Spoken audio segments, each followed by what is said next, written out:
Salut et bienvenue dans une nouvelle séance avec Insane Academy Online, traitant toujours les QCM de biophysique destinés aux étudiants de deuxième année en médecine. Aujourd'hui, on va voir les phénomènes subjectifs de l'audition et l'exploration de l'audition. On va commencer par le premier QCM à propos de la tonie. Elle permet de distinguer les sons aigus et graves, c'est juste. C'est la définition de la tonie. B, elle dépend essentiellement de l'intensité sonore. Faux, elle dépend de la fréquence.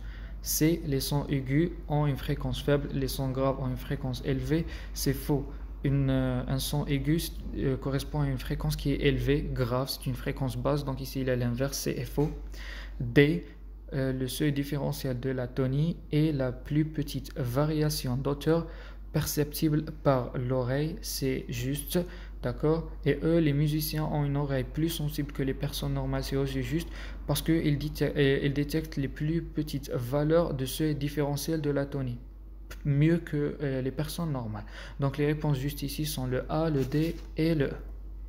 La deuxième question, une fatigue auditive correspond à. On coche ici la réponse juste.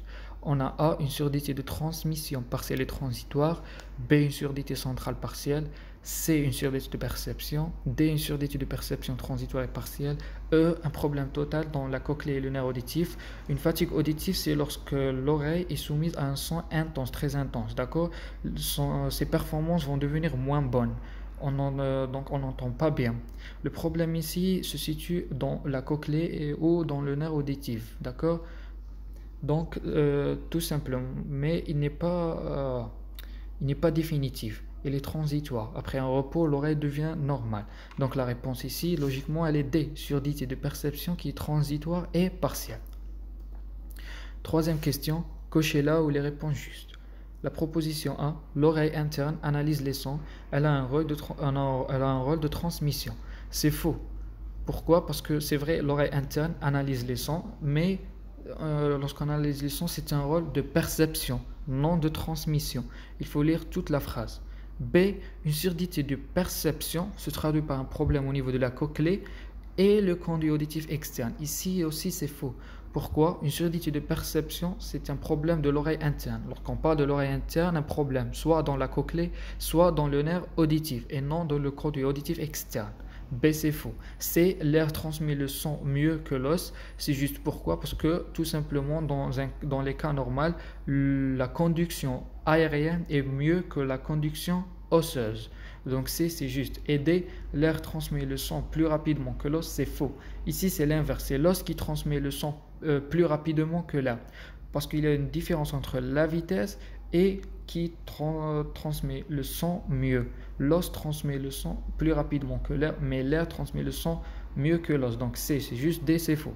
E, une atteinte de l'oreille externe ou moyenne se traduit par une surdité de transmission, c'est juste. Pourquoi? L'oreille externe et la moyenne, leur rôle est de capter l'onde sonore, de l'amplifier et de le transmettre vers l'oreille interne, ce qui est un rôle de transmission. Donc c'est une surdité de transmission.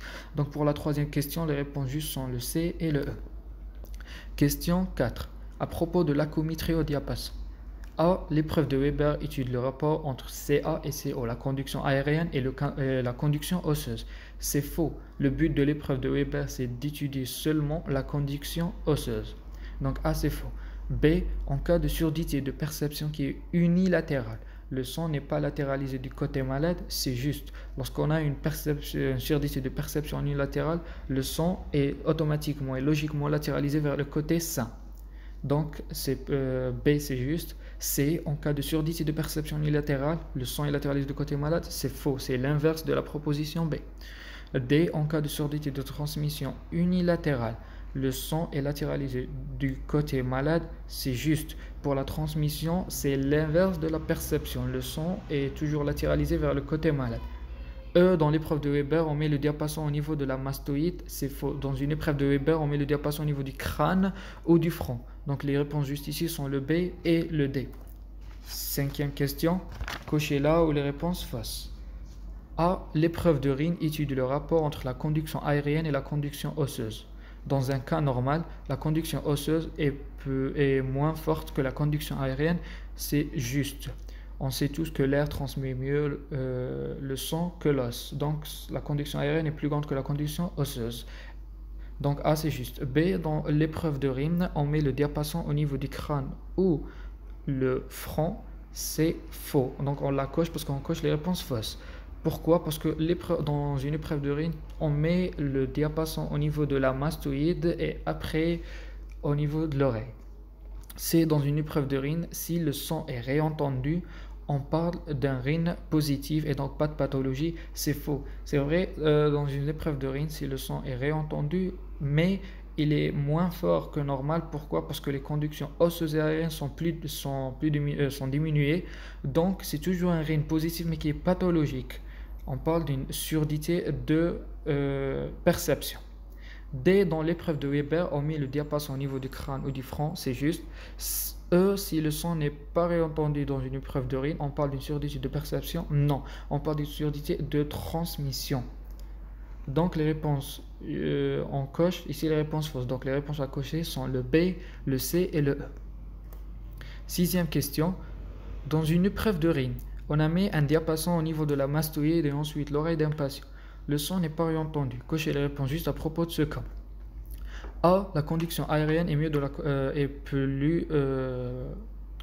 elle est plus petite que la conduction osseuse. C'est juste parce qu'ici il y a un problème de la conduction aérienne. On ne réentend pas le son. B, on parle d'une surdité de perception. Faux.